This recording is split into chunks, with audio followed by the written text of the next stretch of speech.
Back at it again on Alignment First. We're on a mission to bring leaders back to their peace, presence, and power. And I'm in the pocket with Jayce Boyd, Under Armour All-American, 19th round draft pick to the Texas Rangers, Florida State alum, NCAA World Series. Dude, you have so many accolades. Holy shit. College World Series. And that, did you get drafted twice? I did. I chose to go to Florida State after I was drafted in high school. So the Texans don't, or the Rangers don't have the rights to you. Like, is it why? Well, let's just go ahead and start there, brother. We can start there. I didn't know you could get drafted twice. Yeah, baseball is very different than college football and basketball. The way that the draft works, you have levels of eligibility. Mm-hmm. I'm sure it's changed a little bit, at least since I went through it. But essentially, the team will draft you, and you have the option out of high school to sign or to go to the school that you've committed to, or whatever that looks like for you. Mm-hmm. And then, depending on whether you go the junior college route or Division I, like there's some little nuances there. So I went Division I, so I wasn't draft eligible again until my junior year, pretty much no matter what. Okay. So that's the differences when football declares, like if you declare for the draft, I think you have to sign. I don't think that you have an option at that point, even if you're a free agent. In football, you can't come back. Yeah, if you declare for the draft in football, at least as I remember it and understand it now, you can't come back to the NCAA. Yeah, I think there was one. Was it the running back from Ole Miss that was trying to do that either last year, year before last? Something weird happened with the Browns, I think it was. Mm-hmm. But yeah, I had a lot of phone calls. I mean, the draft process in and of itself. I mean, we can dive into that a little bit. How does that compare to being recruited by a college team out of high school? Yeah, so my recruiting process from a college standpoint, I think, was relatively unique. It wasn't super extensive by any stretch of the imagination. I had actually went to a hitting camp with one of my buddies, and he had been going up there since he was little. And I went to Florida State for the hitting camp. I was there for a couple of days, and they pretty much after one of our workout days, we took batting practice on the field. The head coach called me over and was like, "Hey, we're going to offer you a scholarship at some point. We just don't know what that's going to look like because we're a few years out from that." This was my freshman year of high school. So it was pretty cool. It was very unique. So I got done with that, and I actually went back to a winter camp with them, and that was really the only way we could communicate. Mm-hmm. Man, I wasn't there, an hour after we did all the intros and stuff, and they pulled me aside. Everybody else went and did their own thing. They pulled me down into the tunnel, talked to me and my family about it, and pretty much offered me the scholarship right there. It took me about a month of digesting all of that information, and I called my recruiter back and was like, "Hey, I'll see you at Florida State in 3.5 years." And that was the extent of my recruiting process. I did end up going on an official visit. We went and watched football games and went up there and watched a couple weekend series for the baseball team and all that stuff. But my dang dude, that's cool. Funny story. My recruiting visit was actually with Kyle Long, was one of the guys that was there. He's the offensive lineman for Oregon, and Howie Long's, I believe. And so he was the guy kind of showing us around. Nobody really knows that he was at Florida State as a pitcher there for a little bit. He was throwing 94 left-handed off the bump, and then he just decided to go to Oregon and play football. I didn't know that. Yeah, it was pretty cool. And holy shit. So committed to Florida State pretty early, and then going into my senior year when I had the opportunity to go to a couple of showcases, I really didn't do a ton of them. Mm-hmm. They were kind of just coming onto the scene whenever I was in high school. They weren't really super prevalent as they are now. That's really the only thing that kids go do for the most part, which is kind of fascinating. Mm-hmm. So I did 2 or 3 of those, ended up getting invited to the Under Armour game, and then had a bunch of phone calls and visits, basically in-house visits with scouts, probably 10 or 15 or so. And then pretty much went through that whole process with my agent, decided on, what the value needed to be for me to either choose professional baseball or go to college and get the education side of things accomplished. Damn, dude. When you commit that early, does being a multi-sport athlete in the eyes of the recruiter or the institution, the team, Florida State, Does being a multi-sport athlete become a liability at that point, or is it still celebrated and endorsed? For me, it was, I guess, like kind of a blend of both. Okay. I played a little bit of everything. I played, baseball, football, basketball, even ended up playing a little bit of golf my senior year. And really the only thing that was kind of weird is the basketball coach just randomly going into my junior year, they wouldn't even tell me when tryouts were. And they were like, just don't show up because you're not playing basketball. And I was like, okay, like, I don't know who you talk to, but it literally, like, I would go watch my buddies play. And after the game, I'm like, I'm right here. Like, I'll get on the court with you guys tomorrow if you let me on the team. And he was like, no. All right. Wow. I don't know what happened there, but still to this day, I don't even know who spoke to who on that one. But that was really the only sport.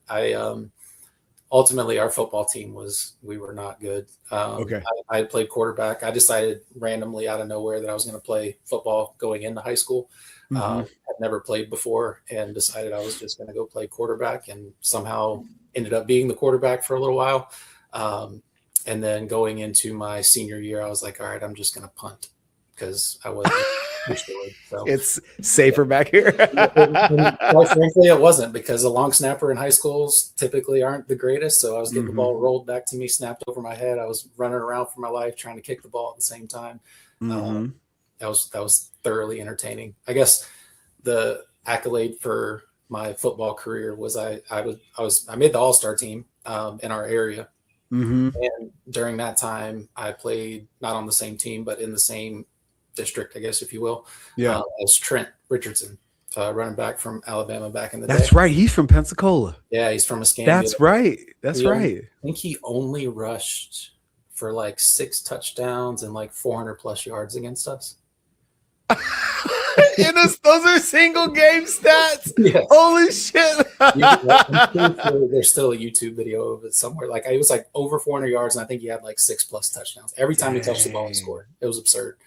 But I was punting to him, and there was a bunch of like college scouts there watching and all that stuff, and they wanted to see if he could catch punts. And I kick left-footed, which is relatively unique, or it was back then too. And the ball kind of tails a slightly different way. And he was muffing a lot of the punts, and that really didn't happen. I punted to him during the regular season a couple of times, and he was fine. That was also one of my accolades. I tackled Trent Richardson, which, in fairness, I was just in the right place, and I pushed him out of bounds, and that's how I tackled him, because he would have destroyed me by, like, no stretch of the imagination could I tackle that dude. But I actually had one of the recruiters from USF come over and he's like, hey, I hear you play baseball. You want to play baseball and football at USF? And I was like, I think I'm going to go to Florida State. I told him I would a couple of years ago, but I appreciate it, man. So that was pretty that's cool. Awesome, man. That's awesome. Oh, wow. Cool, dude. So now you're in the world of finance.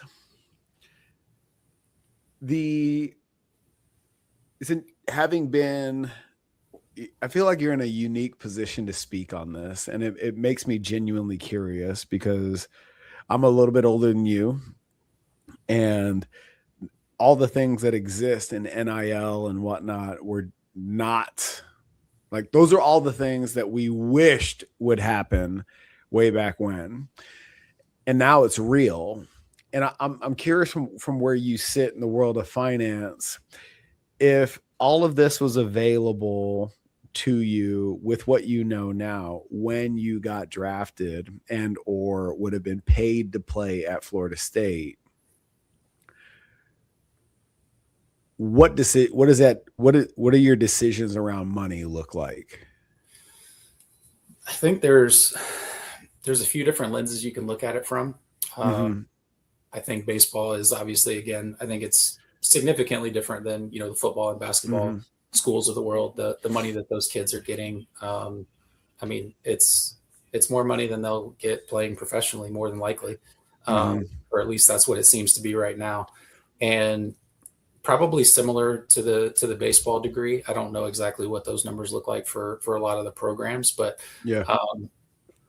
quite honestly, I think it's for sure going to lead to more high school guys going to college, just from the financial piece and what that actually entails for them. But I think for I guess what I would call like a legacy purpose, it just kind of depends on what your plan is and what you want to do. And I guess that would probably be my biggest change that I would have made. I had like blinders on. I wanted to play in the big leagues. That was it.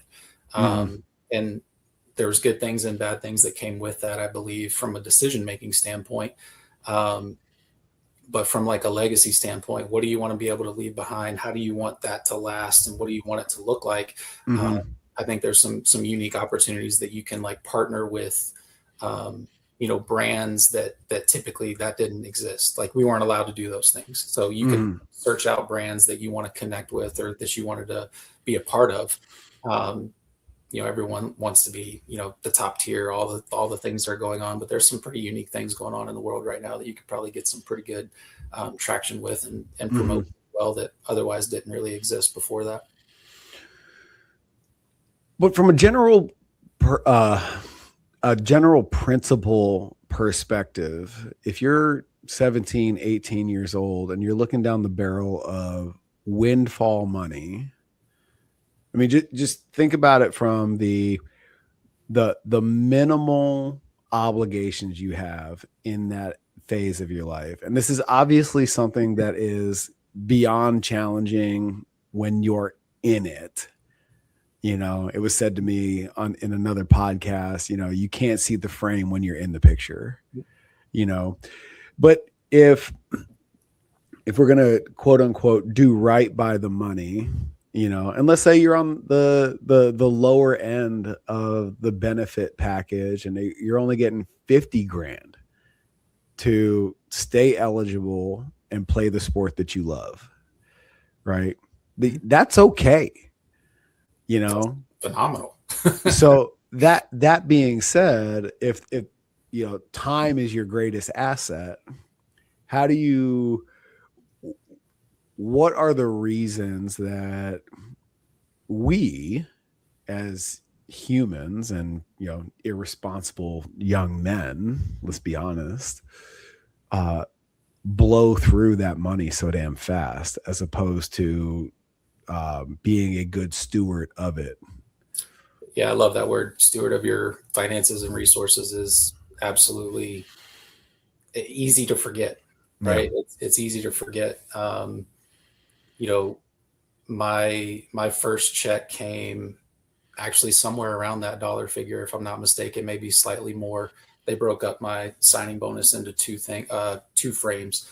And when I got my first check and it was over 50 grand, and I was like, holy smokes, like I just got paid 50 grand at once. And I'm literally sitting in a hotel in the middle of nowhere in the US. I can't even remember where I was, but I remember getting the check and like looking at it and being like, this is bizarre. And I was on our low A team at that point.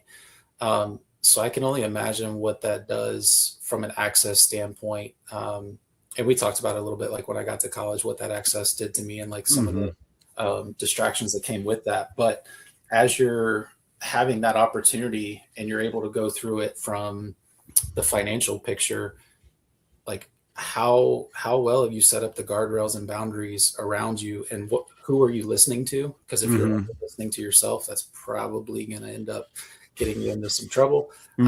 Surrounding yourself with quality people with similar mindsets to what you want to build and what you want to create with that opportunity. You can do a lot of stuff with 50 grand. You can do a lot of stuff with all those resources. Like you just said, you're in college for baseball specifically, at least 2 years, potentially 3, depending on where you're at. And if you're getting 50 grand a year, like you can do a lot of really good stuff with that. Because on top of that, your status as an athlete on campus, you can still do quite a few good things with that platform. And now you're adding the actual monetary aspect of it. So there's some ways to elevate that, I believe.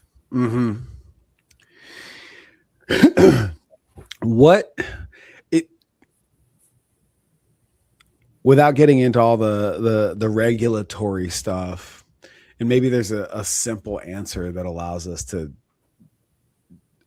discuss that a little bit too. But like, if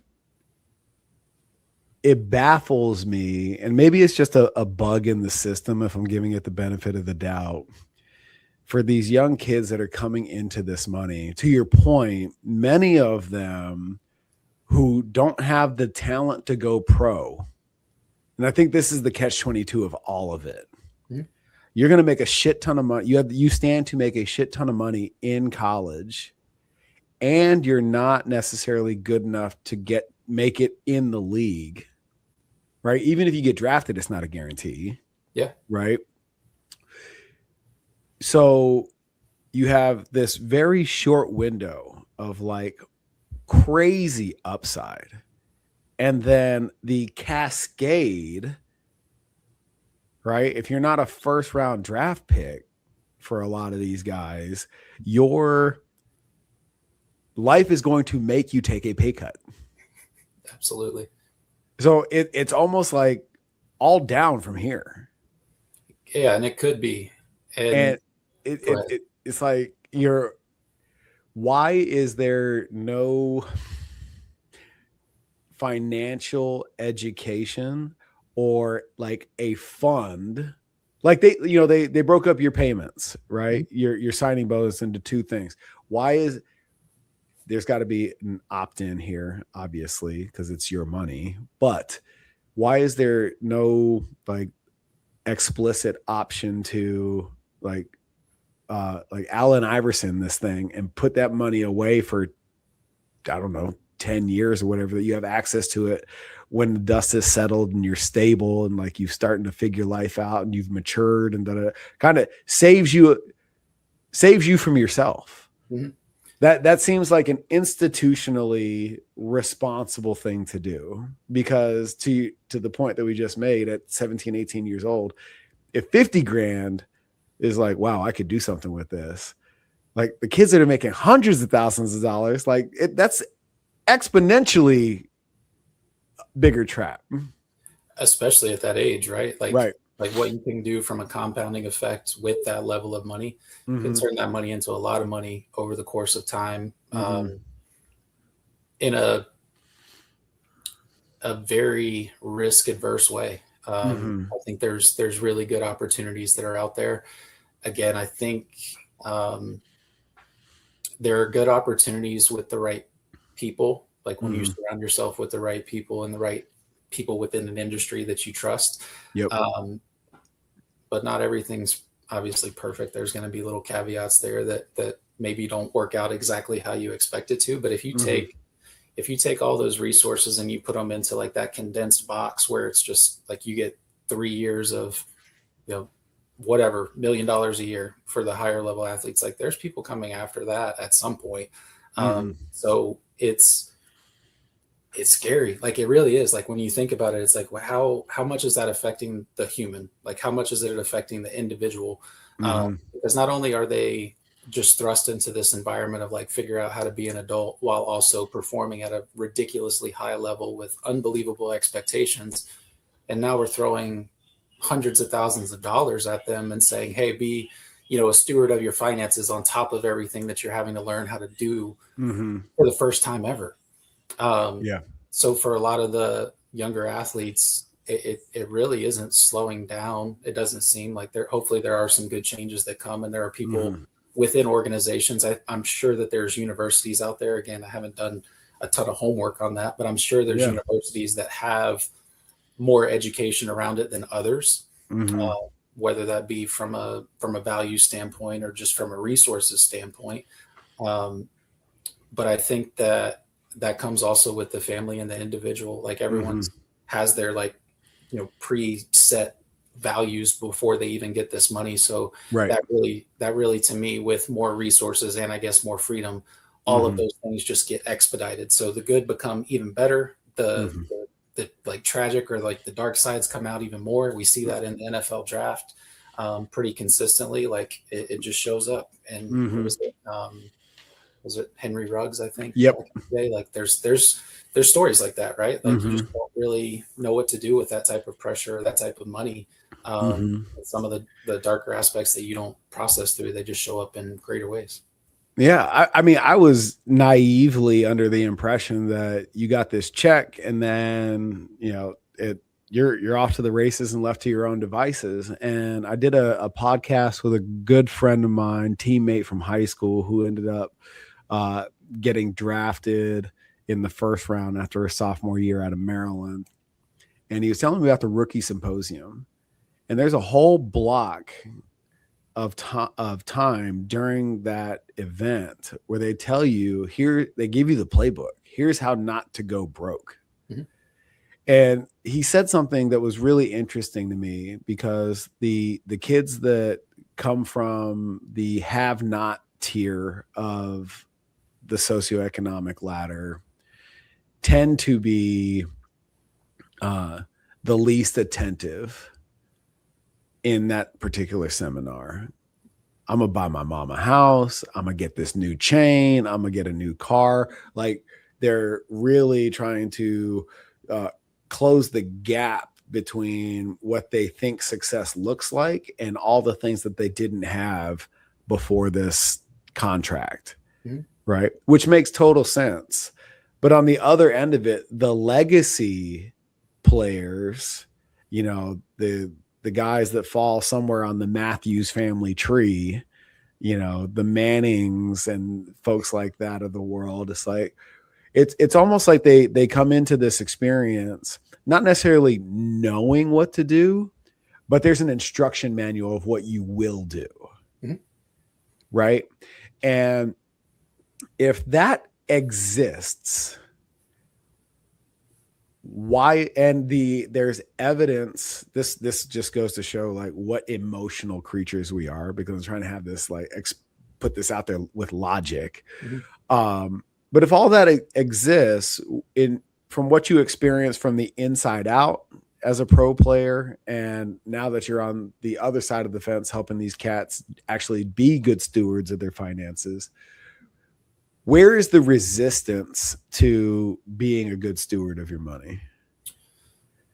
It slaps me in the face even to say it, but ego, like pride and ego, honestly, is probably the biggest thing that I see.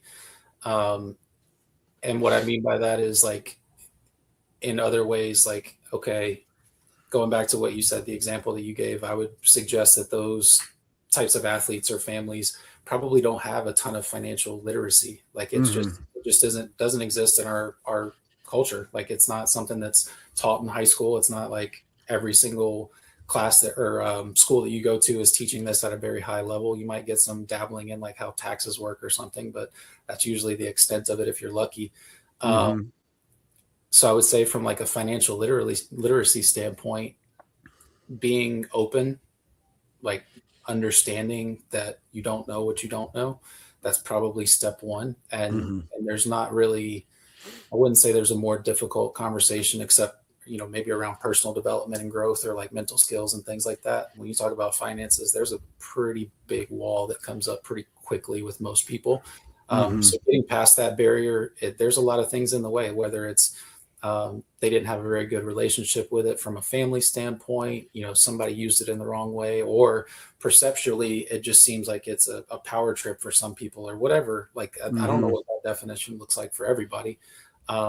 But those predispositions, when you go into the conversation, usually are just based around like ego or pride that are really hard to get out of the way from the starting point. But then you can also do great things with that, because the majority of the time there's something good that's there. You just got to poke and figure out where it's at a little bit more. And, usually once you get to those details, you can really, really, truly see where someone's heart lies. And then you can actually facilitate a quality plan around what they want to grow and build. You seem like the type of, I'm taking a shot in the dark here because I don't know the answer to the question, but you strike me as somebody that's read The Richest Man in Babylon. Yeah, for sure. Okay. Awesome. So I would have blown the hair I don't have back if the answer was no.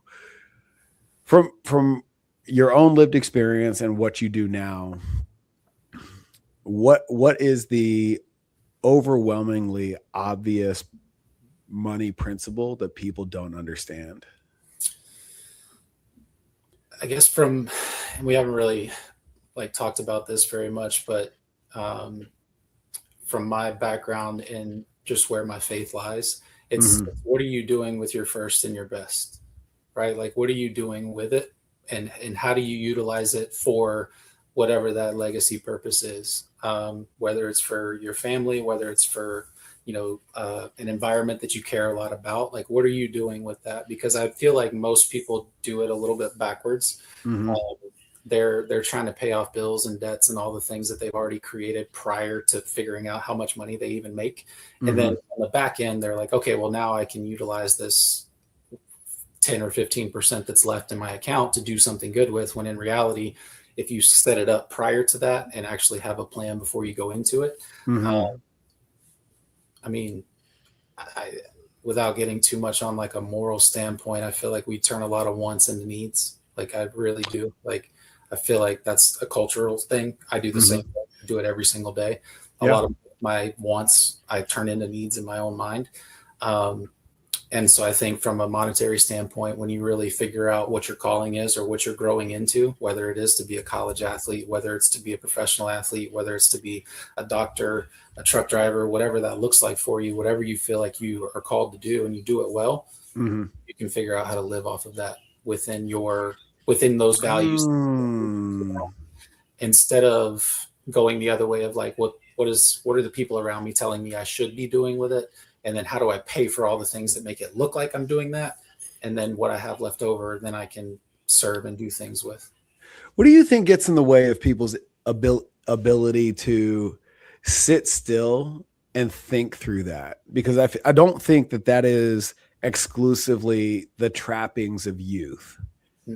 Right. Well, I know for sure in the identity work that I've done with my clients in my practice,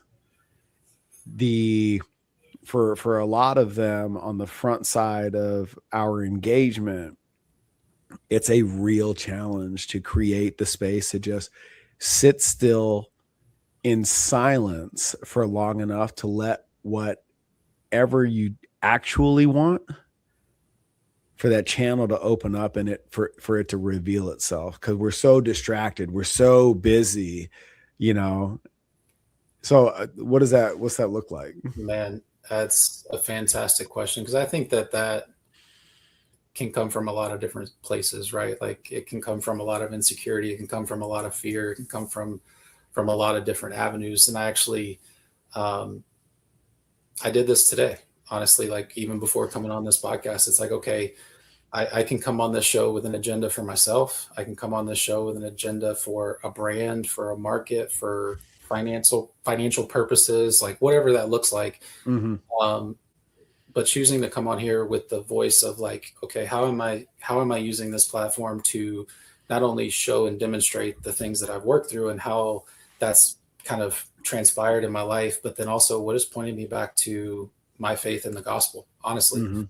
And what does that on a day in and day out basis? And how do I actually talk about that in a way that can be received? And it's not, and I'm not hitting that wall instantly. When you're talking about the financial piece or anything like that, when you talk about faith and spirituality, a lot of people digest that in very different ways. But if you really take it to the nth degree, the majority of them end up in a very similar place. Revolving around relationship and love and that all is one, or as above, so below. Like you can go a bunch of different directions with any religion to go through that.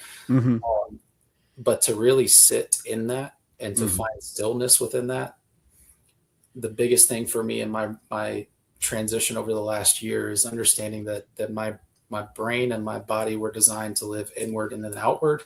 And a lot of people are living the opposite, where they're taking everything around them inward and then trying to digest it from there. It's like, that's not how we were created to be, I don't believe. So once you figure out what's here, you're going to find what you need.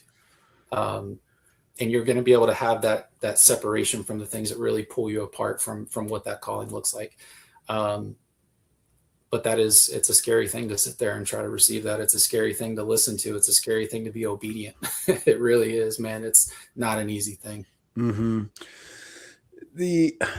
So do you feel like it's good? I mean, dude, you've had a hell of a journey, man. You were a Boy Scout, essentially, coming through high school. And then you got a look at what the world has to offer at Florida State. Had yourself a good old time. Right. And we can dive into all of that if you want. And now you've found yourself in this place where it's less what you're supposed to do in getting right, living right, but it's what you want to do. Mm-hmm. And I think that's a massive indication of your evolution, your maturity, and all the other things that have come along with the journey. What was the vice that you were exposed to that was like, ooh, I didn't have this back then, and now I have access to it now, that kind of created that spiral for you? I would say probably the biggest one for me was just freedom, right? Like I think that was probably the biggest cause of issue for me, especially when I got to college. More specifically, the freedom of like, hey, you're doing, like, you're the man in charge of your own world now at this point, and it's, how do you want to set up that, the parameters and boundaries around that goal and vision that you had for going to Florida State or wherever anybody else is going professionally. And I didn't do it. Like, I just flat out didn't do it. And I like I've said before, to you, like I felt like I was a good kid in high school. Like I really felt like I was walking that out pretty well. I think if you ask the majority of my high school classmates, they'd probably call me a little bit of a jerk, just because I just separated myself, honestly. Like I was just like, I don't want there to be a distraction. And you were that locked in. I really was. Like my senior year, I ate lunch with my art teachers the majority of the time. Like that's how my high school years went. It was let me ask you this: that behavior, that pattern, is that a result of being recruited and committing so early, or is that how you're wired? I think it was a blend of both. Okay. I think that because like that, for that to happen in your freshman year, and like to move through your high school career knowing that there's consequences to blowing this opportunity, where most of us our signing day doesn't come until junior, senior year. So you're walking around with real stakes real early, where everyone else, most people at your level aren't sniffing that opportunity until after their junior, senior seasons. Yeah. And I think that again, I think that's a blessing. I really did. Like, I think that it was something that was put in place just simply for that reason. So that in high school, I didn't get lost. And I think that came from, a blend of that opportunity being there and knowing that I could make decisions around how I wanted that to look, but then also the people around me at the time, dad, granddad, family members, people I loved and cared about. It wasn't extremely heavy on like the discipline side. Like, this is what you have to do. Like, they gave me a lot of freedom to be the person that I am, and not really, come down too hard on things that either I struggled with or difficulties that I had. But then also at the flip side of that, I mean, we talked about it before, like I was also hiding a lot of things from the people around me that I didn't really bring to light. And still, like, to this day, I'm still getting to be able to do that. And that's crazy to think about, from 18 to 35 years old, that I'm just now able to have those conversations with people in my family around things that I struggle with, or things that I was having addiction patterns with, and things that I was hiding in the shadows. And again, it manifested itself on the field. It manifested itself throughout my professional career. My relationships with, even my teammates were hard to have because of that duality and like the things that I was going through mentally at that point. And it obviously filtered into my actual relationship. So going into my marriage, after getting married in 2017, all those things, I never healed from them. I never even digested them in the slightest. I had tried to have some conversations around them. But even then, I wasn't doing it in a healthy way at all. So was there a point amidst the addiction where you put your hand out to get help and it wasn't received, or was it more so like, I don't know how to ask for it? I I don't even think it was either one of those two. I think it was just simply wrapped in pride, thinking I could figure it out myself, to be honest with you. Like I thought that I'd go through like short spurts where everything felt okay. And then like something even minimally stressful would come up, or something that didn't really go as according to plan. And all the wheels fell off pretty quick at that point. I reached out for help. We haven't really dove into this, but I had a weird throwing issue in college where I developed the yips going into my sophomore year. And really the only time I didn't even ask for help, it was more of like pushed on me from someone else. They were like, go speak with our sports psychologist. And that was the first time I did that after about 3 to 4 years playing professionally. So even that in and of itself, like it wasn't even a negative thing. It was just asking for help. Like that was pride and ego. Like I can figure this out. But I say that, and it was also a learned thing. Like the people around me kind of did the same thing. And it's also what was somewhat expected of as an athlete. Like you grind through it, and you work and you work and you work and you do these things, and eventually it'll get better. There's some validation or truth to that, but there's also a very, very big picture on the back end that doesn't really get talked about a lot, and how to process those things in a quality way. Sure. Just what you're saying just reminds me of like all the Marines that I served with, that myself included, that, looked down on going to sick call, like you need to go get that shit looked at, bro. And it's like, no, I can make it through it. Like this, it's okay. I can't even imagine at that level either. And that was actually something that I was praying over today. Like, how do I speak on that with I have no perspective of what that even means. Like it's like, and when I say like, I'm number one in reverence, but in also like truly thank you. Like, I don't know how many people say that very often, but truly thank you, because that's just on another spectrum. Like if I think that my issues and problems in college are even remotely similar to that, but it's, I get what you're saying. I think they have more in common than they do differences. I really do. And I say that as somebody that has, and I've said this repeatedly, and shout out to Christian Ponder in the post and Steph Strine for getting us together. Because as somebody who's experienced that death of identity twice, going from, leaving sport and then leaving the military, if you stand in those two camps independent of each other, and you listen to the issues that come along with that transition, and you didn't have context for sport or war, it'd be hard to tell the difference. Especially the way you're making choices and decisions, right? Like it's all wrapped in an identity, and that identity is what you're going toward, whether it's an athlete or, being in the service or being some form of military. Like there's that image or that identity that's created around it. And as we both know, like those identities, if we base them on a career, it doesn't matter what career it is, that doesn't exist. But I don't want to dismiss or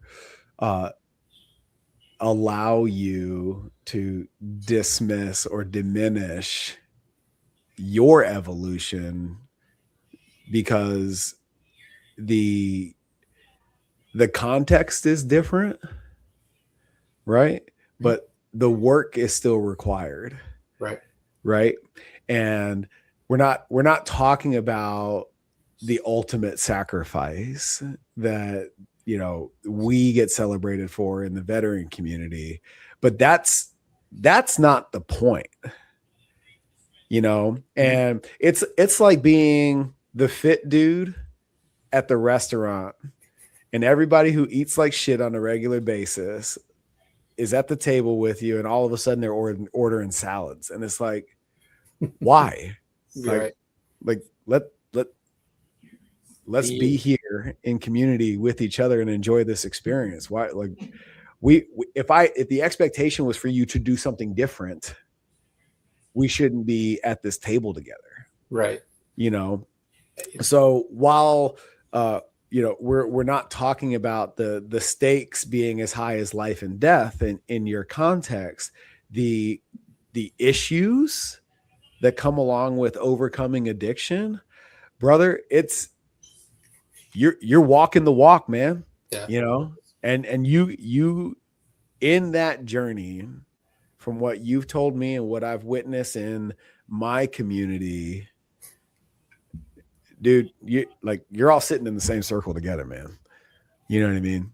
No, So I appreciate that. don't dismiss your journey, because it's the origin story is different. No, and I guess more so too, it's more of just like the reverence point too. Like it's again going back to that identity, right? Yeah. It's what are you creating that identity in? Mm-hmm. Um, and for me, like I did have that faith background. I was walking those things out pretty well, and then I Mm-hmm. lost that identity. I put it in myself pretty quickly, Mm-hmm. and I think that kind of, I guess, in a way, it was like rule following to start with, to some Mm-hmm. degree, but then also started turning relational, and at that point, I was having a really hard time with like just what does that look like? How do I have a better relationship with me Yeah. through my faith and through that background versus it just being like, how do I follow the rules? Mm. Those are two very, very different things. Yeah. So let me ask you this, man. Did you have like what's coming out to me? What's his name? Marinovich. Are you familiar with him? I think you He, asked me about that. I'm not sure. yeah. So there's a documentary on it. I think it's a 30 for 30, the Marinovich project, maybe. His dad was a strength and conditioning coach, and he had this philosophy that if I can raise my children on strength and conditioning principles from the jump. I mean, as infants, he's doing like mobility and hip work and stuff like that. And it all plays out the way that he thought it would. Like, I think it's said, and I don't think it's BS. He didn't have like fast food until he got to USC. Okay. Yeah. But everything was like organic, not processed, a gallon of water a day, like, just the check the boxes. And that's how he was raised. And with that structure imposed upon him, and he gets to college and he has to create that structure for himself. And dude, he just goes off the rails. Mm-hmm. But he had a solid enough foundation that he could have those vices and play well. Yep. So he was, so in his young mind, this is not negatively affecting me. Right. And I'm having the time of my life. Right. Was it that kind of situation for you, or, to an extent? And I mean, I wouldn't go down to like say like my family like raised me in that way. Like I did have, like I said, a lot of freedom from an identity standpoint. Yeah. They rallied around sport. I think that was just natural for both sides of my family, my mom's family and my dad's. And that was some of the best moments that we had collectively as a family, was at the ball field, at Florida State, at the College World Series, all those things. Yeah. But from a personal standpoint, when I got to school, and even prior to that, like my biggest, I guess, problem, again, aside from like the ego and things like that, was just isolation. Like I guess the lies that I told myself, and that's where I've been trying to do some more digging.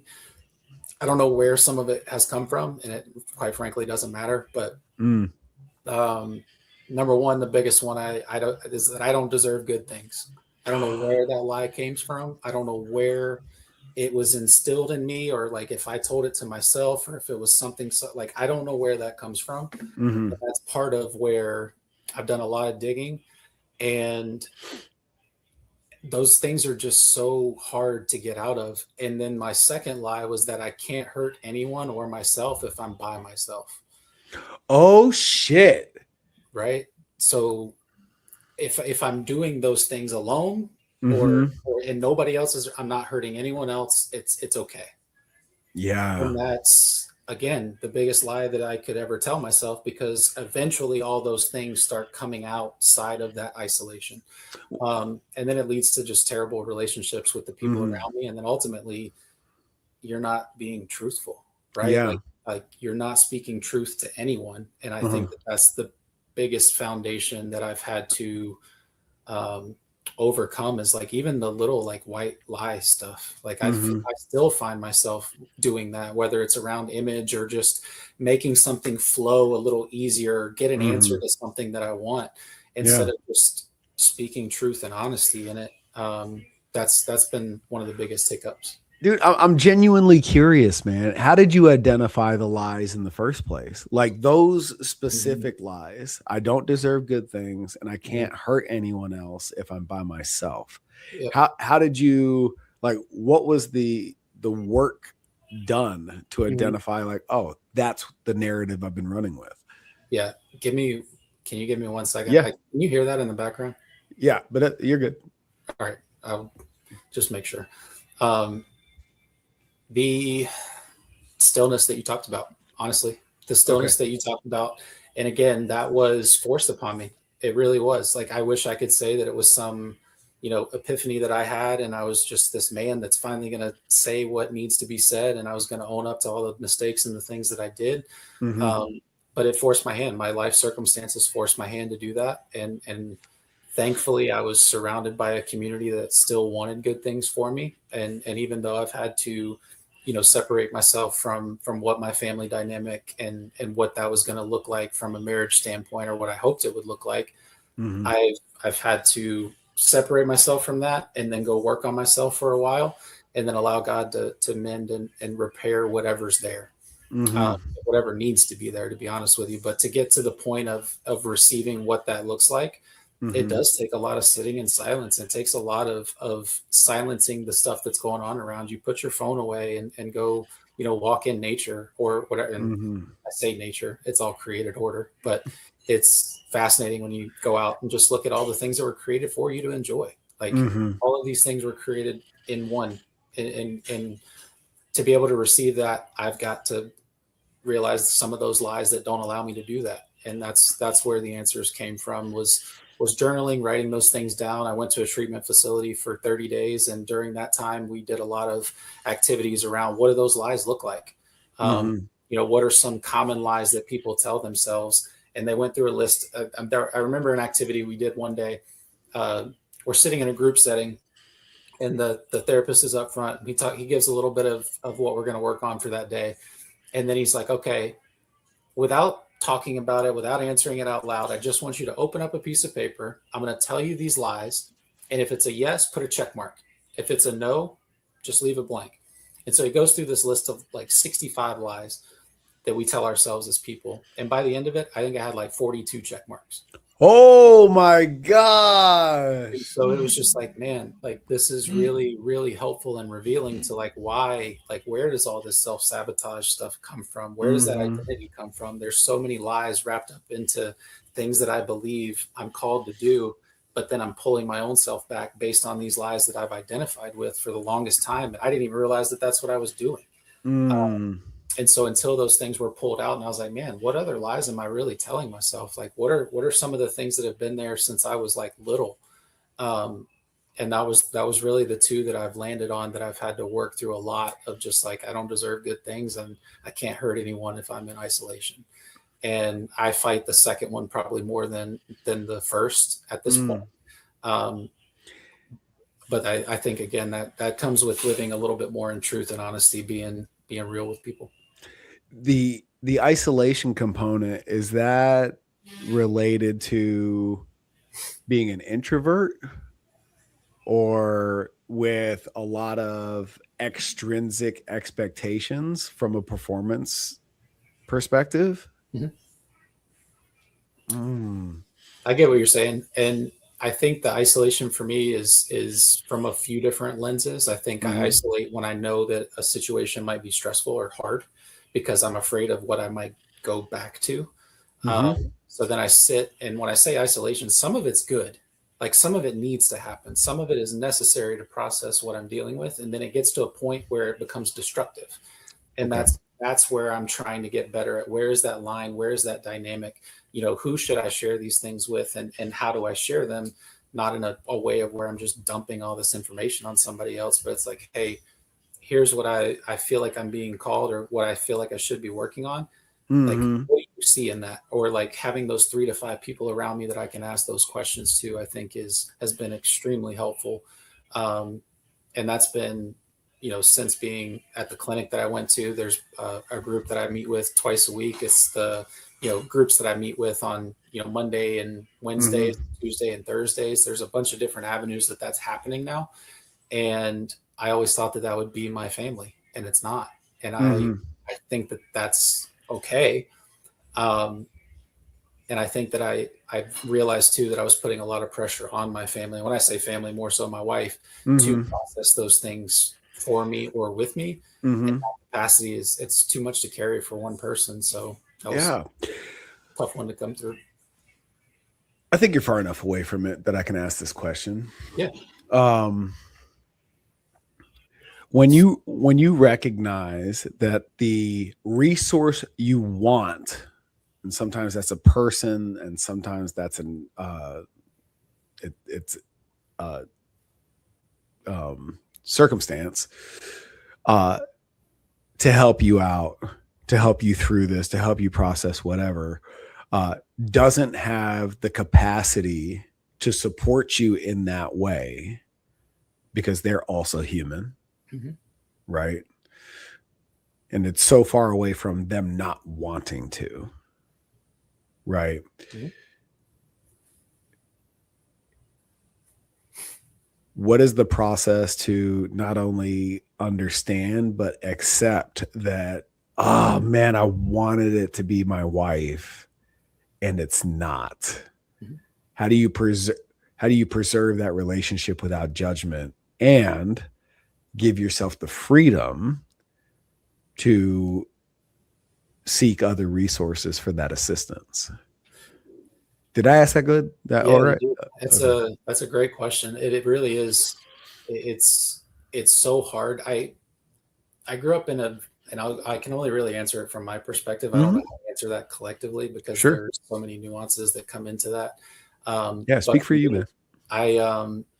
I grew up in a very codependent family, where even to this day, like going on a family vacation is like so stinking hard because everybody has to do the same thing always.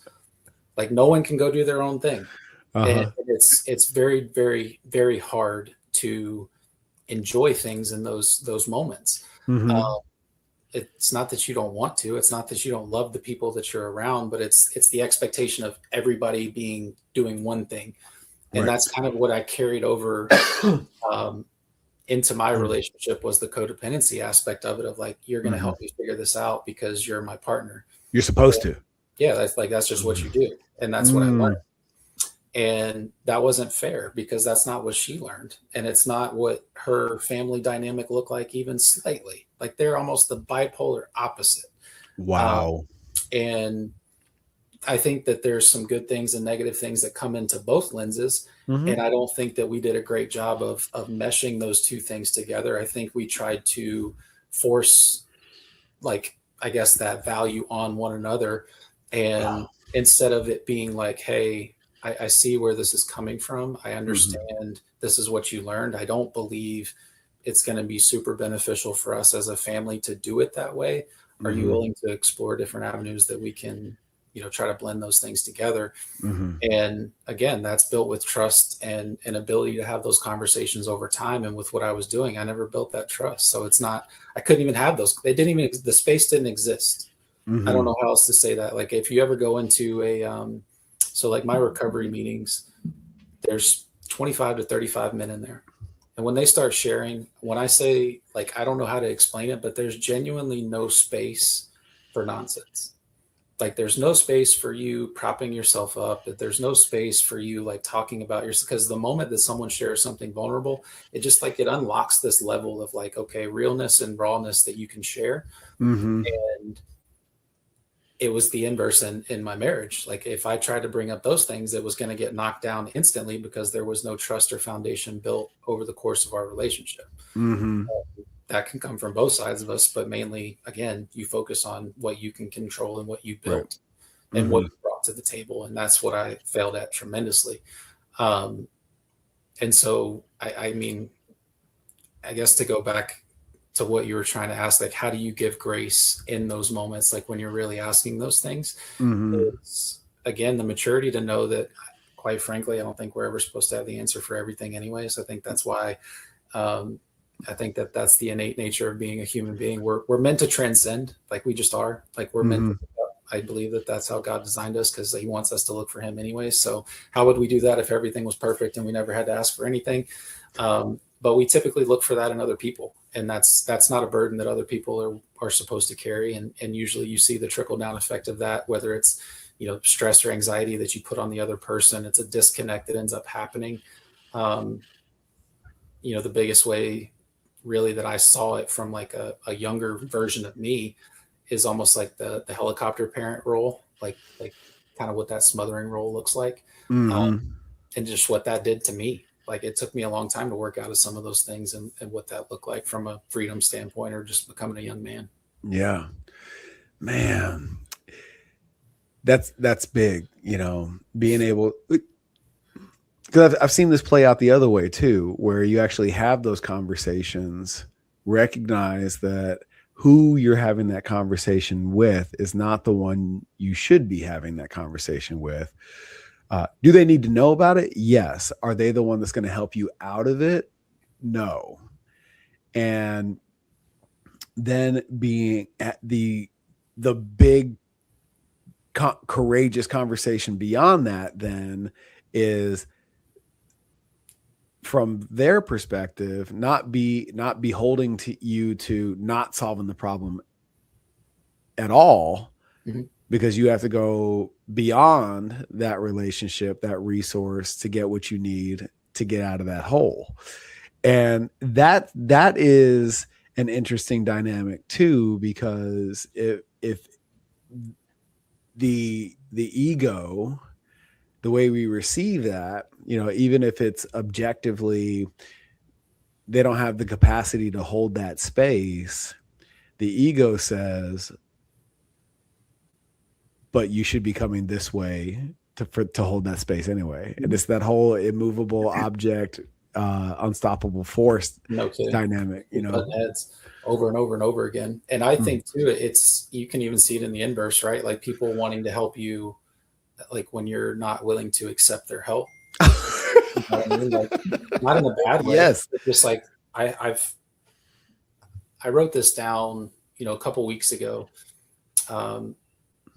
It was actually during one of our post meetings, the team meeting that we had. And I said it with my group. It was like, I would love to, you know, design a space where my family communicates openly, safely, and freely. It doesn't mean that we're trying to process everyone's trauma and difficult things, but to be able to share, you know, with your mom and dad or your sisters or whatever that dynamic looks like, in an open and free way of like, hey, this is what I'm working on. This is where I'm struggling. I had a really, really great opportunity before I came back to Tampa the other day with my parents. And it genuinely was from the post and from the team meetings that I had. Was I wrote it down. I wanted to see what it would look like. And then I was open and ready for the opportunity when it presented itself. And it did. And when my parents asked me about it, I'm like, I'm probably going to share some things that might step on your toes a little bit, that might seem like I'm attacking you. I'm trying to articulate it in the best way that I can, where you don't feel like you need to be defensive or feel like you're the one to blame. And that's a really hard thing to do as a father, son, mother, son dynamic. Like my mom eventually, like she ultimately just is like, I want to solve the problem for you. And I'm like, that dynamic doesn't exist anymore, Mom. Like you can help me, but like, that's what I mean by like the codependency stuff is like, there's got to be those boundaries set. And that's what I had to share with them. I had to share some pretty heavy things and tough things of like, whether it was from a safety standpoint, when I was sharing things emotionally, from an emotional safety, emotional, you know, intelligence, all those things that go along with that. And I think we came to some pretty solid solutions. I've seen some really good residuals of that, more so from the leadership role that I believe my dad's capable of taking on within our family. And I've seen that play out pretty well over the last week or two. But again, there's such a fine, because are they doing it because they understand like that's for the betterment of themselves, or like what they actually want to do, or are they just doing it because I feel like, or that my son said that we should do this. But that's where it becomes really tricky too, because I don't want to get in the way of anyone else's walk. You know what I mean? I want to support it. I want to be there for them. I want to help them and love them well. But to have that discernment and how to speak with them is really, really difficult. And I know that dynamic's a little more unique than it is like friends and stuff. No, it's not, dude. No, it's not, dude. I have to celebrate you, man, because the independent of the outcome or even the process, like, so not the point. The way you set the table, I'm trying to figure this out. I'm navigating the language, and I want to make sure above all else, and I'm paraphrasing here because this is not how you said it. It's not your fault, and I don't blame you. However, I'm compelled to read you in on this situation because it's part of my process. Yep. Holy shit, dude. Like, that is so courageous. And I'm curious, not about the outcome, but the energy of that conversation. Did the frequency come down because you set the table that way? It got elevated to start with. And again, that was my family dynamic. Like, as I was growing up, we did not have quality, emotionally, I guess, engaging conversation. It was typically met with like, either suck it up, buttercup type stuff, or like, just get over it. You're not allowed to be sad. You're not allowed to be upset, or at least for extended periods of time. Or if you were upset, why are you upset? And then the majority of the time it's like, oh, well, that's not a big deal. Get over it. It's like, yeah, but I'm learning this stuff for the first time. And I heard a really good way of thinking about this through one of the guys that I listened to.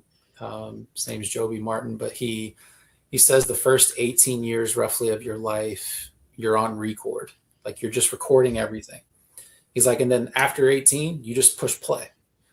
And he's like, and so unless you're willing to like dive into what that recording actually looked like, when you push play, it's everything from there. And I tried to get that understanding from my parents, and I even tried to take it a step back so that they realized, like, I don't blame them because I also know their parents. I was blessed to know their parents. I still like know, some of the ins and outs. I don't know all of it. The dynamic with my grandparents and my parents, some of it was very good, some of it was dark and not good. And so I don't blame the outcome of what they did as parents and how early my parents started having children and what that dynamic looked like in a small town, trying to provide for the family, and how, like, my dad worked like 100 hours a week. It was ridiculous. And I never saw him. And I know in his heart, he like feels bad when I say that. And I'm like, I understand. Like, I truly do. Like, I am so thankful that you worked your butt off to be there for us and provided for us. But you're not in that stage of life anymore. Right. You're not there. Like, you don't have to go work 90 hours a week. You just don't. But there's a level and capacity that you're capable of carrying and shouldering now that is exceedingly and abundantly more than you could ever imagine, because of your presence as just our father. Like, and he's a great dad. Like I said, he's done some fantastic things for us as a family, and trying to help him find that voice and that leadership. It's really hard as a son. Like, it just really, it is. And totally, so man. Try to frame it as like, okay, how annoyed do you get with your dad when he doesn't answer a question, or like, when he dismisses something? I'm like, that's kind of what we're doing. Like, just go into it, talk about it. Like, I don't want to learn from really anyone else other than you. So let me learn from you, man. Like, I don't know how else to say it. That's beautiful, dude. You're standing in and stepping into your wisdom, and it's awesome. It's amazing.